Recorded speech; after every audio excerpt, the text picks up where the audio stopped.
ഒരു നാടാകെ കാത്തിരുന്ന കല്യാണം. വരൻ സൂര്യ, വധു മിത്ര. കാണാൻ കാത്തിരിക്കുക. സ്വയംവര പന്തൽ എല്ലാ ദിവസവും രാത്രി 8 മണിക്ക്. ഞാൻ എന്റെ വാക്ക് പാലിച്ചു. ക്ലീനായി ജാമ്യം എടുത്ത് കൈ തന്നിട്ടുണ്ട്. ഇനിയെല്ലാം സാറിന്റെ കയ്യില.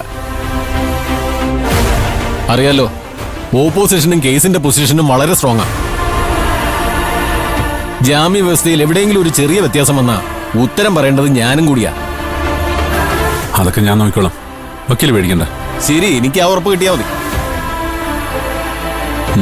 അപ്പൊ കാണാം സാർ. ശരി ശരി,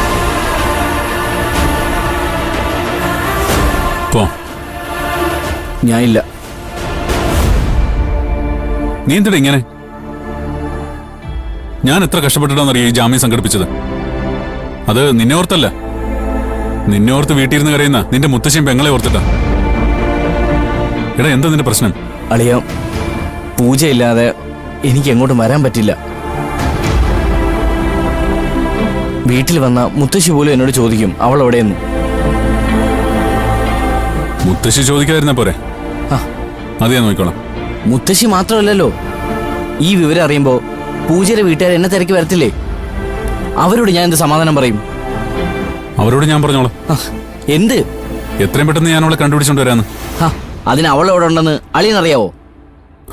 എനിക്കറിയില്ലെങ്കിലും നിനക്കറിയാലോ.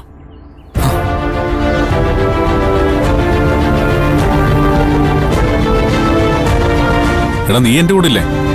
എന്തെങ്കിലും മനസ്സ് മാറി നീ എന്നോട് സത്യം തുറന്നു പറയില്ലേ?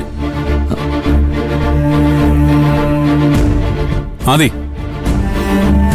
നീ ഇതെങ്ങോട്ടാ?